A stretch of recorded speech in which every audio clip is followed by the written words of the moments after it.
नमस्कार, बहुत स्वागत है आपका डिबेट लाइव बड़ी बहस मध्य प्रदेश में। मैं हूं आपके साथ अमित शर्मा। हत्या, गोलीबारी और धांधली के आरोपों के बीच मध्य प्रदेश की 230 विधानसभा सीटों के लिए शुक्रवार को मतदान संपन्न हो चुका है। वोट डालने के लिए कई जगहों पर देर रात तक लोग कतारों में खड़े नजर आए। चुनाव आयोग के मुताबिक राज्य में कुल 76.2% वोट पड़े, जो अब तक का रिकॉर्ड है। 2018 की बात करें तो 75.63%, तो 2013 में 72.13% वोट पड़े थे। चुनाव आयोग के मुताबिक विधानसभा की करीब 85 सीटों पर 80% से ज्यादा वोट पड़े हैं। सिवनी जिले के बरघाट सीट पर सबसे ज्यादा 88.2% वोट डाले गए। विधानसभा चुनाव के इस रिकॉर्ड तोड़ मतदान के सियासी दलों की धड़कनें बढ़ा दी हैं। वोटिंग के बाद चौक चौराहों से लेकर सियासी गलियारों तक यही चर्चा है कि आखिर इस वोटिंग के संकेत क्या हैं। इस पर कुछ प्रतिक्रियाएं भी सामने आई हैं, आपको सुनाते हैं।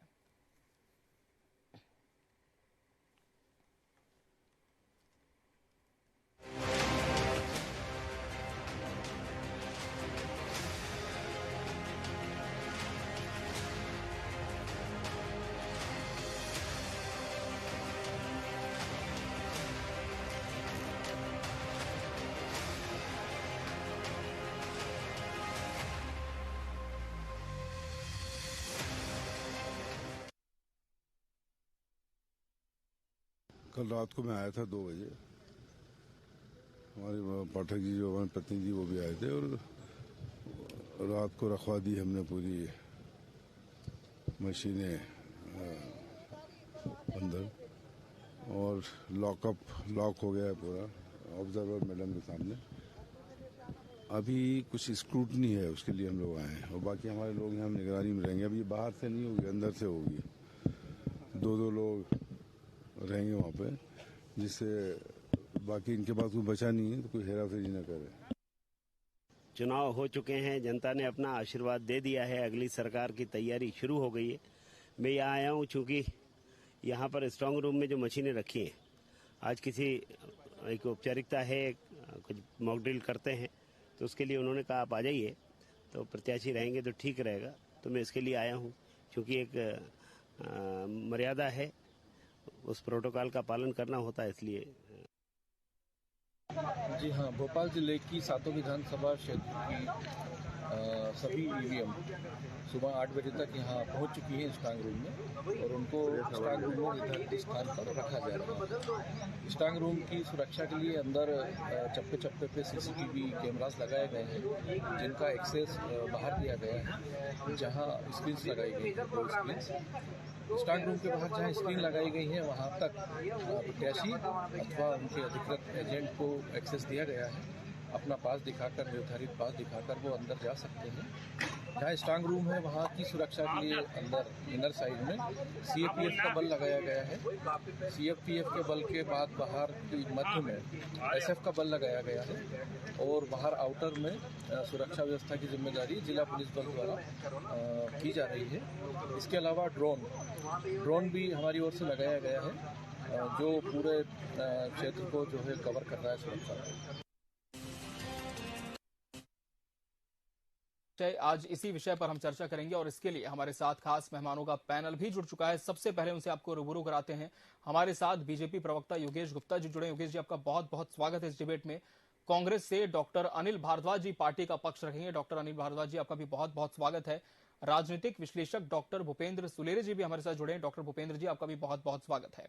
योगेश जी, अब चूंकि स्ट्रांग रूम में सभी प्रत्याशियों की किस्मत कैद हो चुकी है ईवीएम के अंदर, लेकिन जो मतदान का प्रतिशत है उसे किस तरह से आप देख रहे हैं? क्या आप मानते हैं कि सरकार के फेवर में सारी चीजें हुई हैं? योगेश जी।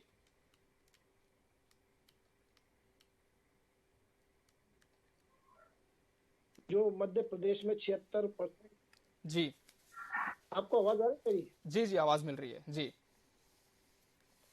जो मध्य प्रदेश की जनता ने 76% के ऊपर मताधिकार का प्रयोग किया, उसके लिए हम भारतीय जनता पार्टी की तरफ से उनका आभार व्यक्त करते हैं। तो निश्चित रूप से इसके पीछे चुनाव आयोग, जी, दोनों राजनीतिक पार्टियां और सोशल मीडिया पे जो कैंपेन चला कि अधिक से अधिक मतदान करें, जी, उसमें काफी हद तक सफलता भी मिली। जी, तो मैं ये मानता हूं कि जिस प्रकार आपकी रिपोर्टिंग में बताया कि ट्रिपल लेयर सुरक्षा के अंदर रखी हुई है, जी, और बाहर सीसीटीवी कैमरा और ड्रोन के माध्यम जी जनप्रतिनिधियों के प्रतिनिधियों को बैठने की व्यवस्था की और अंदर जाने आने की जी अनुमति प्रदान की गई है। हम्म, ये एक अच्छा कदम है लोकतांत्रिक प्रक्रिया के जी मॉक ड्रिल हुई है जी मॉक ड्रिल हुई है। जी और अभी जो प्रत्याशी बोल रहे थे जी शर्मा जी और भगवान दास कमला जी, जी ये दोनों प्रत्याशी भोपाल दक्षिण पश्चिम के प्रत्याशी हैं जी और निश्चित रूप से भोपाल दक्षिण पश्चिम से भगवान दास कमलानी जी 15 से 20,000 वोटों है। जी ऐसा मैं पूर्ण विश्वास के साथ इसलिए ऐसा कह सकता हूँ, जी मैं उनके साथ जनसंपर्क में लगभग 22 दिन रहा हूँ और मैंने अपार जन समर्थन मिलते हुए उनको देखा है। माँ बहन की महिलाओं ने आरतियां उतारी हैं, जगह जगह अभूतपूर्व स्वागत हुआ है। तो ये प्रत्याशी तो कांग्रेस के बोल रहे थे, ये तो हारने वाले की कुछ नहीं बचा, वाकई इनके लिए कुछ नहीं बचा 3 दिसंबर के बाद। रही बात मध्य प्रदेश में सरकार बनाने की, देखिए हम मध्य प्रदेश की जनता के समक्ष अपनी गरीब कल्याण की योजनाओं, मध्य प्रदेश के विकास का मैप लेकर हमारे किसान भाइयों को, जो मध्य प्रदेश में पिछले 18 वर्ष में भारतीय जनता पार्टी का जीवन स्तर को उठाने का काम किया है, किसान सम्मान निधि के माध्यम से और किसानों को फौरी तौर पर राहत जी और सीएम साहब ने कोशिश की है। अब वो योजनाएं थी जो मिस्टर भट्टाधार के समय नहीं थी।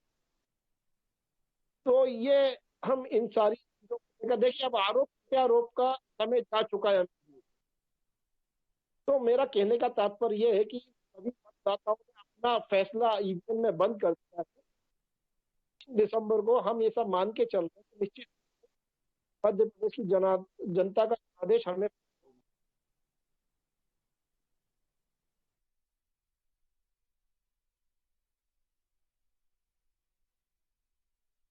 डॉक्टर अनिल भारद्वाज जी का। अनिल जी, बीजेपी कह रही है कि लगातार चूंकि कैंपेन्स चला गया जन जागरूकता को लेकर, मतदाता बहुत ज्यादा अवेयर थे, सजग थे, इसलिए पोलिंग बूथ तक पहुंचे।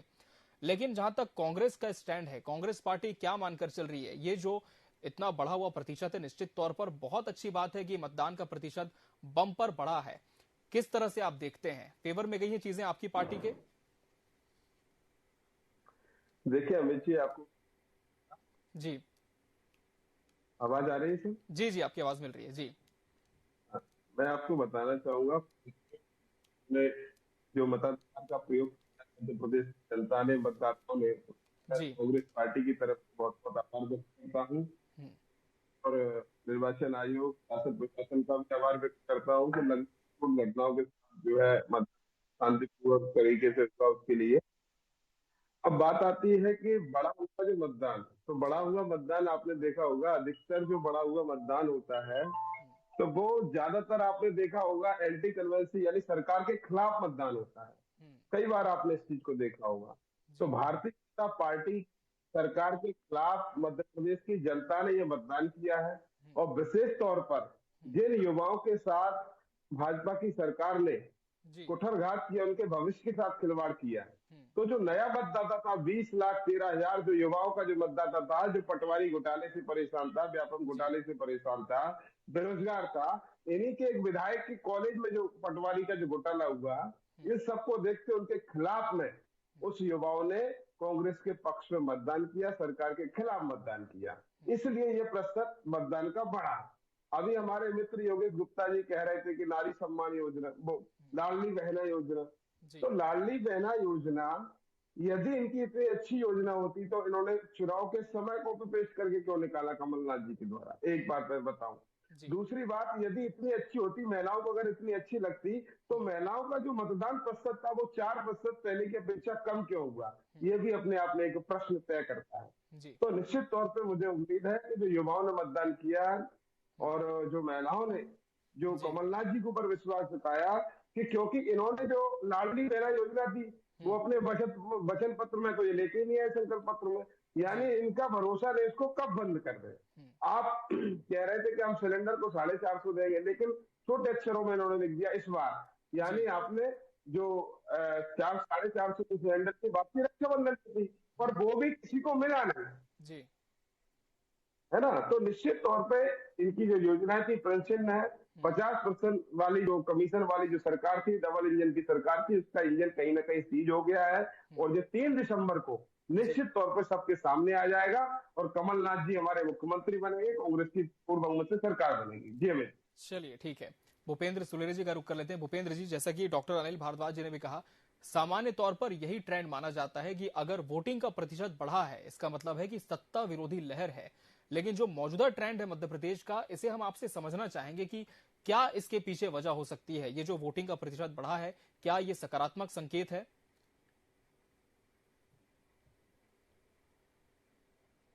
जी भूपेंद्र जी।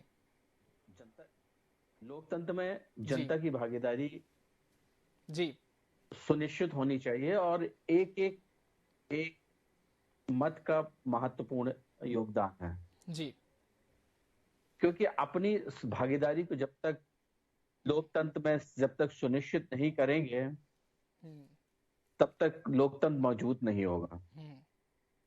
लेकिन 2023 के लोक विधानसभा चुनाव में जी बीजेपी हो या कांग्रेस हो, दोनों पार्टियों ने बहुमत को निकालने की कोशिश की गई। साथ में सोशल मीडिया के कंपोनेंट, चुनाव आयोग और जो स्वयंसेवी संगठन है और कुछ जो आइकॉन है, जो विभिन्न प्रकार के अपने शख्सियत हैं, उन लोगों ने भी इस पर पहल की। और इससे ये हुआ कि जनता के बीच में बहुत अवेयरनेस आया और लोग बाग अब जो बाहर रहते थे, विदेश में रहते थे, वो भी मतदान करने आए जी। और इससे ये हुआ कि जो वनवासी क्षेत्र है, आदिवासी क्षेत्र है, उनमें भी वोट का प्रतिशत बढ़ा जी। और ये वोट का प्रतिशत जो ट्रेंड में बढ़ता है उससे ये प्रभाव पड़ता है कि ये माना जाता है कि जो सत्तारूढ़ पार्टी होती है जी उसके फेवर में है कि अनफेवर में, ये तो हम बाद में विश्लेषण करेंगे जी। लेकिन महत्वपूर्ण बात यह है कि ये जो स्वस्थ लोग के लिए जो नए युवक थे, जो पहली बार वोटर बने हैं, उन्होंने भागीदारी ली जी। और ये मैं ये मानता हूं से बड़े नेता थे जिनने रचना की और जिनने विभिन्न प्रकार के राजनीतिक आयोजन के कारण युवाओं के आकर्षण पैदा हुआ जी और उनको जिम्मेदारी का बोध हुआ और में उन्होंने मतदान किया। अब ये मतदान किस में है, लेकिन हम कई बूथों में गए और ये अनुमान लगाया क्या जी जनता सत्ता के विरोध में भी है, लेकिन इसके बाद भी ये लग रहा है कि ये बड़ा क्या ये पार्टी के जो सत्ता में जो है इसको पुनः करने के लिए भी अग्रसर हो सकता है।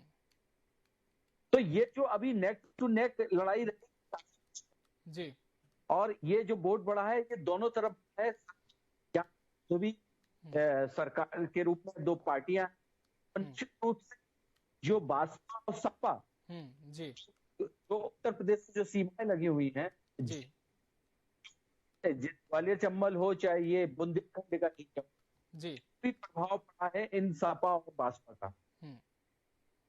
और भाजपा और सपा का वोट अपन देखें तो पिछले चुनाव में 10%, 7% और 3% जी पड़ा है।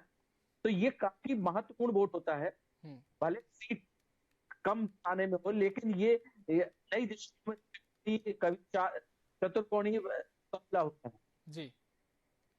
लेकिन जो महिलाओं की लाडली लक्ष्मी योजना है जी कि वोट की जो रजिस्ट्रेशन जो महिलाओं का इस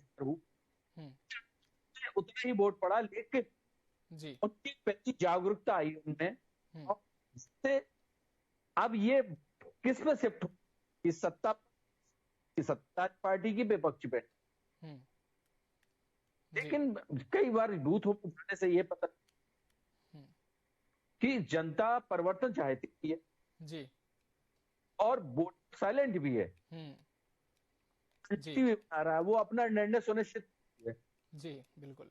जो उनकी जो घोषणाएं की गई जनता के बीच में, जो लगभग मेरा मानना है कि केंद्र सरकार हो चाहे सरकार का जो उनका कार्य था, उन्होंने विशेष और विकास के चुनाव लड़ा स्थिर हो गए और आज पार्टियां और विकास की ही रही है। ये एक शिक्षा है लोकतंत्र में विकास की। जी ठीक है। अब ये तो मतपेटियों में पेश हो गया है। अब ये 3 बिल्कुल, जब 3 के बाद ये दिसंबर को पता ये चलेगा, पेटियां खोलेंगे तब स्पष्ट हो पाएगा कि किसके फेवर में गया और किसके अगेंस्ट में है। लेकिन योगेश जी, जिस तरह से डॉक्टर अनिल भारद्वाज ने कहा कि सत्ता विरोधी लहर थी, इस वजह से मतदाताओं ने अपने मताधिकार का प्रयोग किया है, क्या आप ऐसा मानते हैं? और दूसरी बात, जिस तरह से भूपेंद्र जी कह रहे हैं कि इस बार जो मतदाता था वो काफी खामोश था, समझ नहीं आ रहा था कि हवा का रुख किस ओर है, तो क्या आपको लगता है कि हवा का रुख अपनी ओर मोड़ने में आपकी जो योजनाएं थी वो धरातल पर क्या काम कर पाई हैं? बिल्कुल अमित शर्मा जी, मैं आपसे बिल्कुल बात कह सकता हूँ जी कि जो बढ़ा हुआ वोट ऑफ परसेंटेज है वो है कितना जी 2018 में 75.98 था जी अभी इस बार 2023 में 76.22 है जी मतलब 0.24% वोट जी तक वोट स्विंग 2-3% से ज्यादा नहीं होता तब तक सरकार को कोई खतरा नजर नहीं आता। ये ट्रैक रिकॉर्ड पिछले 25 साल का।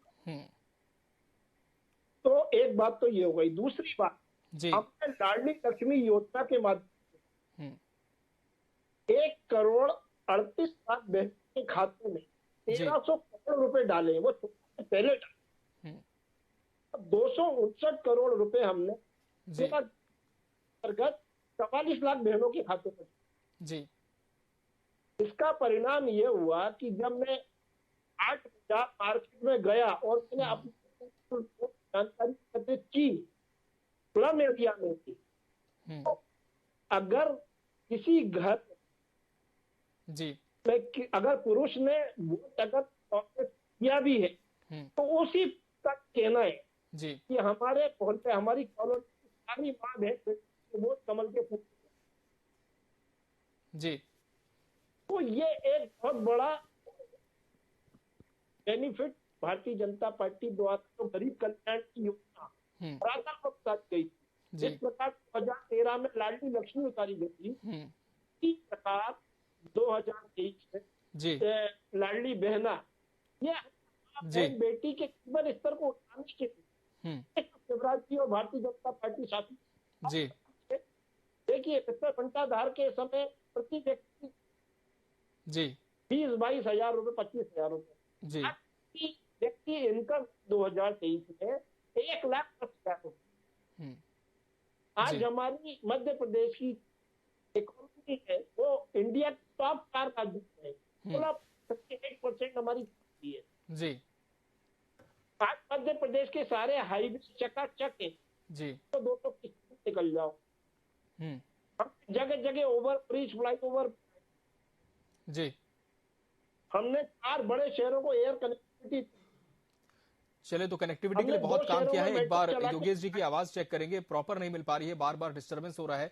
तब तक अनिल भारद्वाज जी का रुख कर लेते हैं। अनिल जी, बीजेपी कह रही है कि लाडली लक्ष्मी योजना के बाद लाडली बहना योजना लाई, मध्य प्रदेश की सड़कें चमचमा गई, हाईवेज की कनेक्टिविटी, एयर कनेक्टिविटी बढ़ी है और ये सब मध्य प्रदेश की जनता ने देखा, इसलिए जनाधार बढ़ा है। आपकी टिप्पणी इस पर? देखिए योगेश जी किस तरह जो आप बात कर रहे हैं, बताने की बात आप करते हो, तो घंटे कहाँ से आ गए? ये आप बताइए, 50 साल से सरकार थी जी, तो उनका जो कार्यकाल पहले से रोड बनाई 5 साल में रोड 3 बार पेमेंट जी, तो निश्चित तौर पे ये विकास नहीं है, ये भ्रष्टाचार है। और किस लाडली योजना की बात कर रहे हैं, तो बताइए भ्रष्टाचार है। 2200 खाते जिसमें ये पैसा डाला गया जी, अब आप बताइए ये भ्रष्टाचार नहीं है?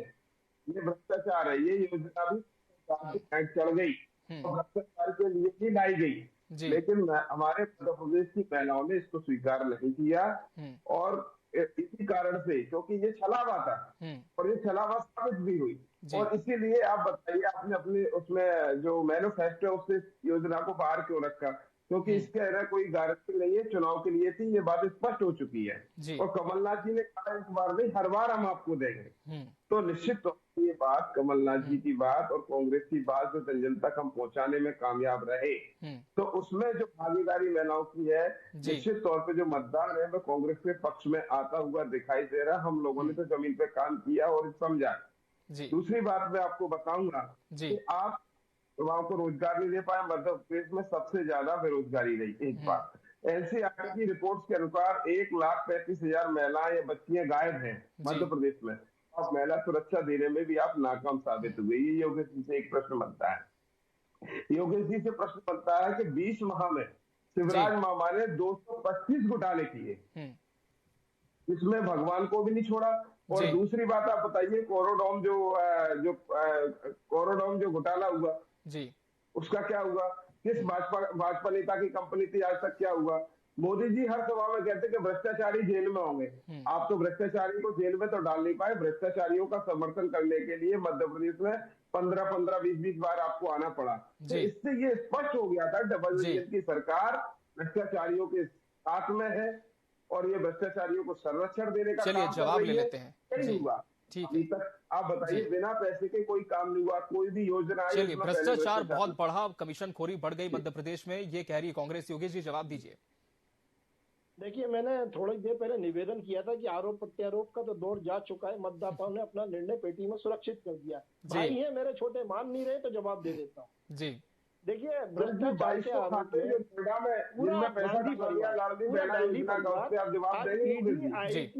और सीबीआई के जांच के घेरे में है। भ्रष्टाचार के आरोप में छत्तीसगढ़ का मुख्यमंत्री भूपेश बघेल 508 करोड़ जो महादेव ऐप के माध्यम से सट्टे का घोटाला है, उसकी जांच के घेरे में है। इनकी जो अशोक गहलोत जी है, राजस्थान के मुख्यमंत्री, लाल डायरी वहां अपना कमाल दिखाने जा रही है, छुपा नहीं है। और कमलनाथ जी जब 15 महीने के लिए मुख्यमंत्री बने थे तो वल्लभ भवन को भ्रष्टाचार का अड्डा बना दिया था और 2 छोटे बाबू 2 बड़े बाबू बिठा के सिर्फ वसूली अभियान, जो अपना मेट्रो प्लाजा, प्लेटिनम प्लाजा जो अपना अपार्टमेंट है, उसमें इनके भतीजे के यहाँ से 2 करोड़ 80 लाख रुपए नगद बरामद हुए थे।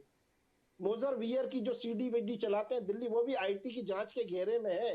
तो भ्रष्टाचार से शराब, और कांग्रेस पार्टी अगर भ्रष्टाचार पर बात करती है, जिसके 90% लोग आज ईडी, आईटी और सीबीआई की जांच के घेरे में है, और वो लोग भ्रष्टाचार पर भाषण देते हैं लंबा, जांच एजेंसियों पे सवालिया निशान उठाते हैं, हमारी संवैधानिक संस्थाओं को खुलेआम चुनौती देते हैं, तो मध्य प्रदेश और देश की जनता ये देख रही है भली भांति कि 18 साल में एक बीमारू राज्य को हमने आज विकसित मध्य प्रदेश के श्रेणी में ला खड़ा किया है। 5 बार से ज्यादा कृषि कर्मण अवार्ड हमने जीते हैं। 5 लाख किलोमीटर से ज्यादा सड़कें हमने बनाई है। 24,000 हेक्टेयर जो सिंचित रकबा हुआ करता था, उसको 4,17,000 हेक्टेयर तक पहुंचाया है। तो ये सब भारतीय जनता पार्टी शासित सरकार के अथक प्रयासों से संभव हुआ है, न कि भ्रष्टाचार से। अब देखने का नजरिया आपका अलग है, आपके चश्मे में धुंध जमी हुई है, मगर मध्य प्रदेश की जनता स्पष्ट रूप से देख रही है। हमारी माँ, बहन, बेटी, भांजी देख रही है कि मामा ने उनके लिए क्या किया है, और उसी आधार पर हम जनता के बीच में गए।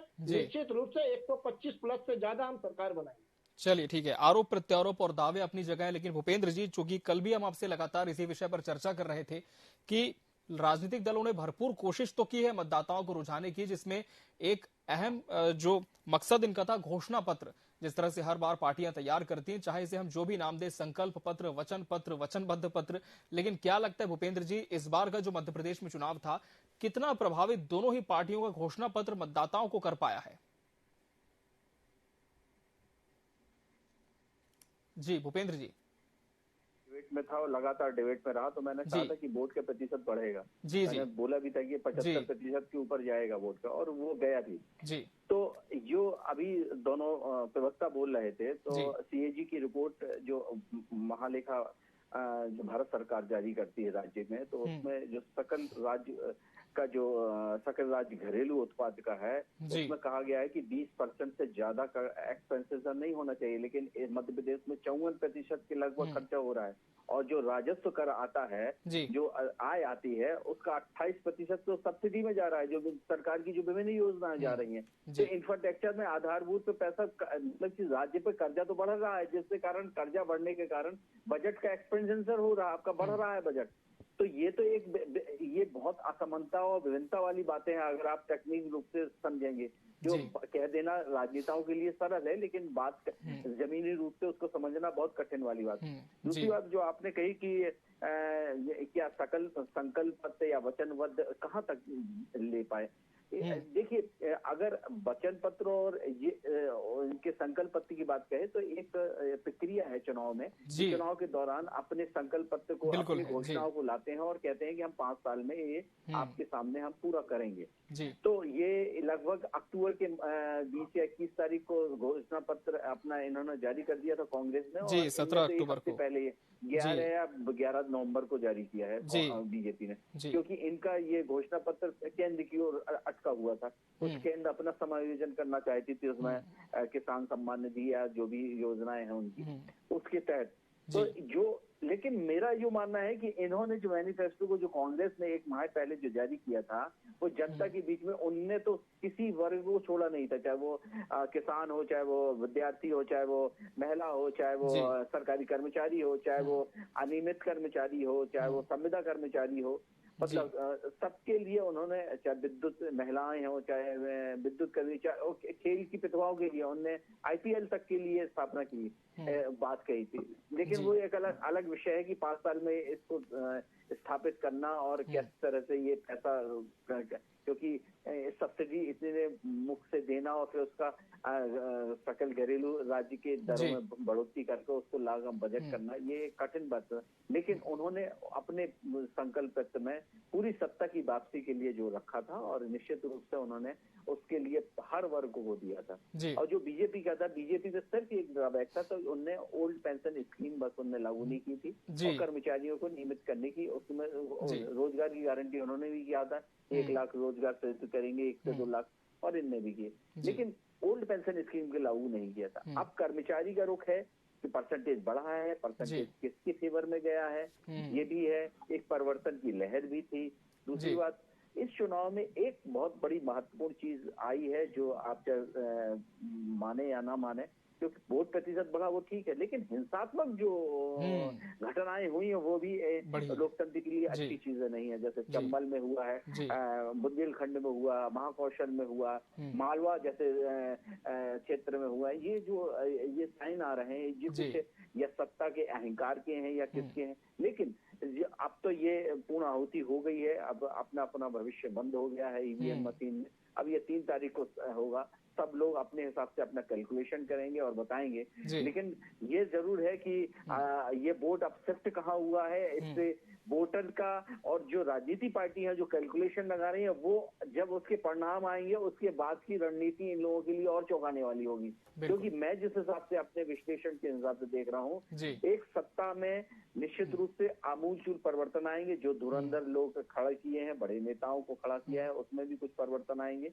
मुझे लगता है कि उनमें भी कुछ उतराव गिराव होगा, कुछ नए चेहरे भी जीत के आएंगे, और सत्ता का कुछ विकेंद्रीकरण तो होगा, ये तो पक्की बात है। क्योंकि और जो लोग जीतेंगे भी तो हो सकता है मार्जिन वोट से भी हो सकते हैं, और कुछ लोग बहुत ही लार्ज वोट से भी जीत सकते हैं। तो ये सारी कैलकुलेशन है। लेकिन इस समय जो मतदाता ने जो अपना ओपिनियन दिया है, वो निश्चित रूप से बड़ा ही सजा और सशक्त देगा, और 3 तारीख को ये पार्टियां अपना कैलकुलेशन करेंगे और अपने जिस हिसाब से उन्होंने अपने वचन पत्र या घोषणा पत्र में कहा है, वो आगे की रणनीति के लिए उनके लिए बड़ा ही सार्थक और सिद्ध होगा। लेकिन जो नया वोटर है, जो नवोदित वोटर है, जो पहली बार दे रहा है, उसकी मनोदशा समझने के लिए वो जरूर इस बार परिवर्तन चेंज लाने के लिए बिल्कुल। और जब 3 तारीख को नतीजे आएंगे, तब हम सभी फिर से एक बार इसी विषय पर चर्चा करेंगे, और तब ये स्पष्ट होगा कि ये जो बढ़ा हुआ जनाधार है वो किसके फेवर में गया है।